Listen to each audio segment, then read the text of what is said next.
ओम शांति। जब भी हम अपनी परम आदरणीय वरिष्ठ दादी जी के पास या फिर किसी भी बड़े दीदी जी के पास या विशेषतः सूरज भाई जी के पास अपनी किसी भी समस्या को लेकर के जाते हैं, तो सब एक हमको राय अवश्य देते हैं कि आप स्वमान की प्रैक्टिस करो। जितना जितना आप स्वमान का अभ्यास करेंगे, उतना उतना आपका जीवन हर प्रकार की समस्या से मुक्त रहेगा। और परमपिता परमात्मा तो अपने महावाक्यों में, मीठे शिव बाबा तो रोज ही हमको इस बात के लिए जोर देते हैं कि आपको सदा ही अपने स्वमान में रहना है। तो कभी कभी किसी किसी के मन में ये प्रश्न उठता है, क्या सचमुच जब हम बार बार इन शब्दों का रटन करेंगे तो हमारे जीवन में सच में परिवर्तन आ जाएगा? अगर हमको डर लगता है और मैं बार बार ये बोलूं कि मैं मास्टर सर्वशक्तिवान आत्मा हूँ, या बोलकर या लिख करके इसका अभ्यास करूंगी, तो क्या सचमुच मेरा जीवन डर से मुक्त हो जाएगा? अगर मुझे बहुत गुस्सा आता है, अगर मैं इस सम्मान की प्रैक्टिस करूं कि मैं शांत स्वरूप आत्मा हूँ, तो क्या सच में मेरे जीवन में शांति आनी आरंभ हो जाएगी? मेरे जीवन से गुस्से का अंत हो सकता है? तो इस प्रकार के कई बार हमारे मन में प्रश्न उठते हैं कि सम्मान की प्रैक्टिस करने से क्या सचमुच जीवन में फायदा होता है?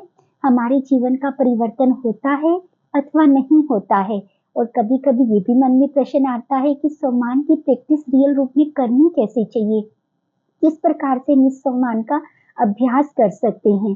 तो सबसे पहले तो हमको ये क्लियर होना चाहिए कि सचमुच सम्मान की प्रैक्टिस करने से हमारे जीवन में कितने बड़े बड़े चमत्कार हो सकते हैं, हमारा जीवन समस्याओं से मुक्त हो सकता है।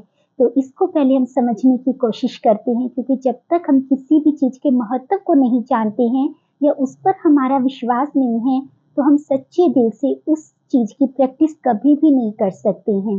तो एक बार हम छोटा सा अभ्यास करते हैं। आप सब एक पल के लिए अपनी आंखें बंद कीजिए और एक सीन को देखिए।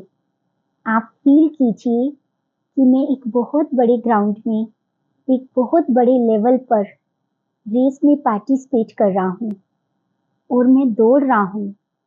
बहुत तीव्र गति से मैं दौड़ रहा हूँ, लेकिन जैसे जैसे मैं सबसे आगे चल रहा हूँ, लेकिन जब मैं जीत की लाइन से थोड़ा ही दूर हूँ, तो ऐसे लग रहा है जैसे मेरे कदम जवाब दे रहे हैं, मेरी हिम्मत हार रही है और मुझे अंदर से ये अनुभव हो रहा है कि मैं अब और नहीं दौड़ सकता। लेकिन जब मैं जीत की लाइन को देखता हूँ तो वो बहुत नजदीक है, परंतु मेरे अंदर अब दौड़ने की जरा भी हिम्मत नहीं रही है। कदम, मन सब जवाब दे रहा है। तभी चारों तरफ से बहुत जोर जोर से आवाजें आ रही हैं, सब मुझे चीयर अप कर रहे हैं। आप जीत रहे हैं, थोड़ा और दौड़िए, आप जीत ही जाएंगे। इतनी तेज तेज आवाजें जब मेरे कानों में पड़ती हैं, तो पता नहीं मेरे अंदर एक अद्भुत शक्ति जागृत होती है और मेरे अंदर कहाँ से इतना उमंग आता है, इतनी पावर आती है कि मैं फिर से उसी तीव्र गति से दौड़ने लगता हूँ और बहुत जल्द मैं उस जीत की लाइन को क्रॉस कर लेता हूँ। और उस समय मेरी खुशी देखने वाली होती है। अब ये सोचने की बात है कि उन आवाजों ने मेरे जीवन में क्या किया। वो मेरी जगह आकर के दौड़े तो नहीं, उन्होंने मेरी कोई मदद भी नहीं की है, लेकिन जब वो चंद शब्द, वो पॉजिटिव विचार, वो शब्दों की ताकत मेरे कानों तक गई, तो उनकी वजह से मेरे अंदर सोई हुई शक्तियां फिर से जागृत हो गई और मेरे अंदर वो पावर आई, जिससे फिर से मैंने दौड़ना आरंभ किया और मैंने उस जीत की लाइन को क्रॉस कर लिया। तो ये होती है शब्दों की कीमत। कई बार हम शब्दों की कीमत का अंदाजा ही नहीं लगा पाते हैं। अब आप कभी नोट करके देखिए, अगर किसी व्यक्ति ने आपको बहुत अच्छे शब्द कहे हैं, आपकी तारीफ की है, आपको आपका उमंग बढ़ाया है, तो नो डाउट उन शब्दों को सुनकर के सच में आपका उमंग भी बढ़ता है। आप अपने अंदर एक अद्भुत पावर का भी अनुभव करते हैं। बार बार उन शब्दों को सुनने से आपकी सोई हुई शक्तियां जागृत होती हैं। और इसके विपरीत अगर किसी ने कोई एक छोटी सी ऐसी बात कही है जो आपके अकॉर्डिंग नहीं है या जो आपको अच्छी नहीं लग रही है, तो वो उसने तो भले एक बार कही है ना, लेकिन उस लाइन को वो आत्मा जिसके लिए कही है वो बार बार बार बार दोहराती है और उसका इफेक्ट अच्छी बात से भी ज़्यादा पड़ता है, क्योंकि अच्छी अगर हमको किसी ने बात की है, तो हम शायद इतनी बार रिपीट नहीं करते, किसी दूसरे को नहीं सुनाते हैं, उसको 1 या 2 बार ही हम अपने आप से रिपीट करते हैं। तो अच्छी चीज़ का तो इफ़ेक्ट आता है, लेकिन उससे भी ज़्यादा अगर किसी ने एक कड़वा शब्द कहा, एक लाइन बोली, उसका असर हमारे जीवन में बहुत अधिक पड़ता है। उसकी बात हमारे दिलो-दिमाग पर छा जाती है, हमारे अंतर्मन से निकलने की का नाम ही नहीं लेती है। उसका सबसे बड़ा कारण यही होता है कि वो आत्मा तो वो एक बार बोल कर के चली गई, लेकिन मेरा मन उसी शब्दों को बार-बार, बार-बार दोहराता है। ना सिर्फ हम खुद दोहराते हैं, फिर दूसरे को भी सुनाते हैं, फिर दूसरा भी वही शब्द हमारे लिए तीसरे को सुनाता है। ऐसे चेन बनती चली जाती है और हमारे जीवन में वो चीज़ ना होते हुए भी आनी आरंभ हो जाती है। फिर हम कहते हैं कि हमारे जीवन में दुःख बढ़ रहा है, अशांति बढ़ रही है, असफलता बढ़ रही है, आदि-आदि ये सब चीज़ें हमारे जीवन में आ रही हैं। परंतु कहीं न कहीं जाने-अनजाने इसका कारण हम स्वयं ही होते हैं, क्योंकि शायद हमने शब्दों की कीमत को पहचाना नहीं है। इसीलिए तो कहते हैं ना कि महाभारत में द्रौपदी ने सिर्फ इतने ही तो शब्द कहे थे ना कि अंधे की औलाद अंधा, तो उससे कितना बड़ा महाभारत हो गया। कैकेयी ने सिर्फ इतने ही तो शब्द कहे थे ना कि मुझे राम के लिए वनवास चाहिए और भरत के लिए राज्य चाहिए। मात्र 2 ही लाइनें होती हैं, 2 ही शब्द होते हैं जो संपूर्ण जीवन को बदल देते हैं। वो हमारे जीवन को गलत भी कर सकते हैं, माना समस्याओं से भर भी सकते हैं, हमारे जीवन में दुःख अशांति भी ला सकते हैं, और यही वो शब्द होते हैं जो हमारे जीवन को स्वर्ग जैसा सुंदर भी बना सकते हैं। तो हमको शब्दों की कीमत को पहचानना है। कई बार हमको लगता है कि मैं बार-बार ऐसे सम्मान बोलूँगी, ये शब्दों का उच्चारण करूँगी, तो क्या मेरे जीवन में परिवर्तन आएगा या नहीं आएगा? 101% आएगा। चाहे आप कुछ अच्छा बोल रहे हैं, उसका भी आएगा। अगर आप कुछ गलत बोल रहे हैं जाने-अनजाने अपने लिए या अपनों के लिए, तो उसका भी इफ़ेक्ट अवश्य होता है, क्योंकि ये सृष्टि का नियम है। जो आप ब्रह्मांड में डालोगे वो कई गुना लौट करके आपके पास आने ही वाला है। एक भी शब्द आपने डाला तो वो कई गुना होकर के आपके पास ही आएगा। इसलिए हो सके कभी भी अपने जीवन में किसी भी गलत शब्द का चयन ना करें। हमेशा अपने लिए, अपनों के लिए, पूरी दुनिया के लिए अच्छे से अच्छे शब्दों का चयन करें। हर एक को, स्वयं को भी और सर्व को भी दुआएँ दें।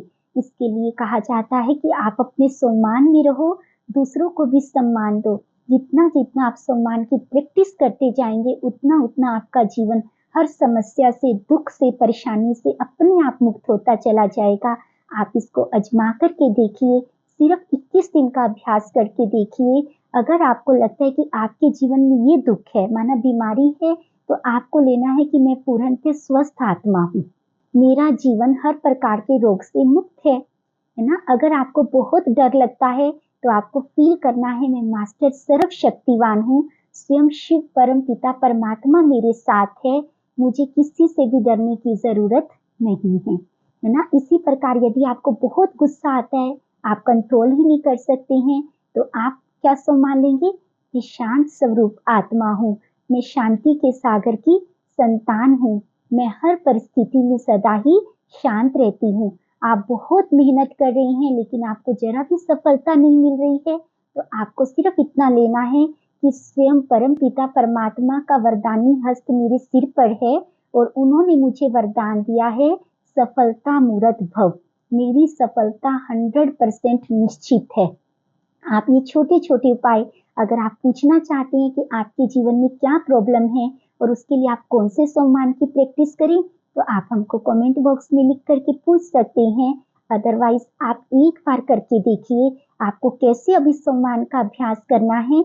आप बोलकर और लिखकर दोनों तरीकों से करो तो बहुत अच्छा, क्योंकि जितना-जितना हम किसी चीज़ को लिखते हैं, वो हमारे मन को बहुत अधिक पक्की हो जाती है। तभी तो छोटे-छोटे बच्चों को ना सिर्फ कोई चीज़ को याद कराया जाता है, उनको बार-बार लिखने के लिए कहा जाता है, ताकि वो चीज़ उनको कभी भी ना भूलें। तो इसलिए हो सके आपके लिए बहुत ईज़ी पॉसिबल है, तो आप दिन में 108 बार उस सम्मान को अवश्य लिखें। नहीं लिख सकते, तो उसको जितनी बार बोल सकते हैं मैक्सिमम टाइम, हर कर्म करते हुए भी आप उस चीज़ को अवश्य बोलें। और सबसे जास्ती ज़रूरत होती है जब भी आप पानी पिएँगे या कोई भी लिक्विड जूस है, चाय है, कॉफ़ी है, कुछ भी ले रहे हैं, तो उसको लेने से पहले आपने इसको इस 21 या 11 बार तो कम से कम इस सम्मान की प्रैक्टिस करनी है। जो भी सम्मान आप प्रैक्टिस में ले रहे हैं, उस सम्मान को बोल करके ही आपने उस लिक्विड को अपने अंदर डालना है। इसका सबसे बड़ा कारण होता है कि हमारे शरीर की, हमारी बॉडी के अंदर 70% से अबव तो वाटर है। जो विचार हम इसके अंदर डालेंगे, पानी के अंदर कोई भी चीज को डाला जाता है तो बहुत इजीली घुल जाती है। तो जो भी हम पढ़ करके डालेंगे तो उसका बहुत जल्दी इफेक्ट होगा। तभी तो हम पुराने टाइम में देखते थे कि ऋषि मुनि सन्यासी साधु संत जो होते थे, वो अपने पास एक पानी का कमंडल अवश्य रखते थे, है ना। पानी का कुछ ना कुछ बर्तन जरूर रखा जाता था। जब भी वो ध्यान मगन तपस्या में रत होते थे, पानी अवश्य उनके पास रहता था, एक लोटे में, कमंडल में, है ना, जरूर रहता था। और फिर जब वो किसी को वरदान या श्राप देना चाहते थे तो उसी जल को उनके ऊपर छिड़का जाता था, क्योंकि वो जो भी पावर ले रहे थे वो सारी पावर उस पानी के अंदर जाती है और उस पानी को वो चार्ज हो जाता है, चाहे वो फिर पॉजिटिव एनर्जी से कर रहे हैं चाहे नेगेटिव से। तभी तो उनका की दिया हुआ वरदान और श्राप खाली नहीं जाता था। तो हम श्राप तो कभी किसी को नहीं देना होता है, कभी स्वप्न में भी नहीं सोचना है, ना अपने लिए ना अपनों के लिए, दुनिया में किसी के लिए भी बुरा संकल्प तो कभी लेना ही नहीं है। तो क्यों ना आज से हम अपने लिए, अपनों के लिए, पूरी दुनिया के लिए अच्छे अच्छे संकल्प करें, खुद को, सर्व को दुआएं दें और अपने जीवन को बहुत सुंदर स्वर्ग समान बनाएं। आप सबका दिन बहुत शुभ हो। आप सदा ही परमात्मा पिता की याद में मगन रहें। इसी सुंदर शुभकामना के साथ ओम शांति।